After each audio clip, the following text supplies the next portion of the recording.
A to Z skin and hair సిరీస్లో next problem starts with letter B, that is body odour. ఈ body ఓడర్ గురించి ఉన్న biggest myth ఏంటి అంటే ఈ బాడీ ఓడర్ అనేది స్వెట్ వల్లే వస్తుంది అని చాలామంది అనుకుంటారు.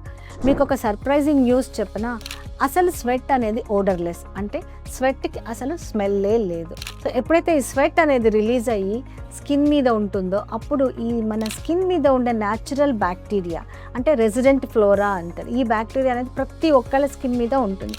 ఈ బ్యాక్టీరియా ఆ స్వెట్లోనే ఉండే కాంపోనెంట్స్ మీద, ప్రోటీన్ మీద యాక్ట్ చేస్తుంది. సో దీనివల్ల ఓడర్ అనేది వస్తుంది.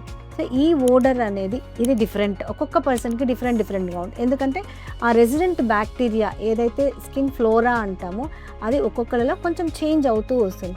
ఇద్దరు వ్యక్తులు ఒకే ఎన్వైరన్మెంట్లో ఉన్న ఒకేలాగా స్వెట్ ఉన్నా కూడా వాళ్ళ బాడీ ఓడర్ అనేది డిఫరెంట్గా ఉంటుంది. సో ఈ బాడీ ఓడర్ అనేది ముఖ్యంగా hormones, food habits, obesity, stress, కొన్ని మెడికేషన్స్ మీద కూడా ఆధారపడి ఉంటుంది. కొంతమందికి ఎంత స్వెట్ వచ్చినా కూడా స్మెల్ అనేది రాదు, కొంతమందికి కొంచెం స్వెట్ వచ్చినా కూడా స్మెల్ అనేది చాలా భయంకరంగా ఉంటుంది.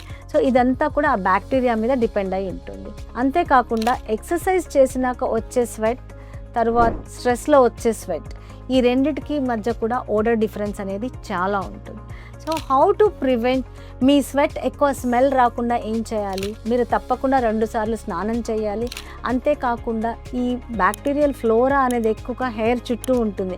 అందుకే అండర్ ఆర్మ్స్లో కానీ లేకపోతే జెనిటల్ ఏరియాలో కానీ ఎక్కడన్నా కూడా ఎక్సెస్ హెయిర్ ఉంటే ఆ హెయిర్ అనేది రిమూవ్ చేసి ఎప్పటికప్పుడు క్లీన్గా మీరు మీ శరీరాన్ని ఉంచుకుంటే ఈ బాడీ ఓడర్ని చాలా మటుకు మనం ప్రివెంట్ చేయొచ్చు.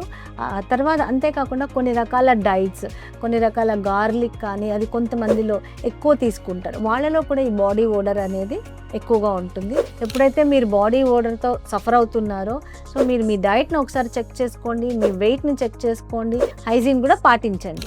బాడీ ఓడర్ అనేది స్వెట్ ప్రాబ్లం మాత్రమే కాదు, అది మన బాడీ మీద ఉన్న బ్యాక్టీరియా అండ్ లైఫ్ స్టైల్ మధ్య జరిగే ఇంటరాక్షన్ యొక్క రిజల్ట్.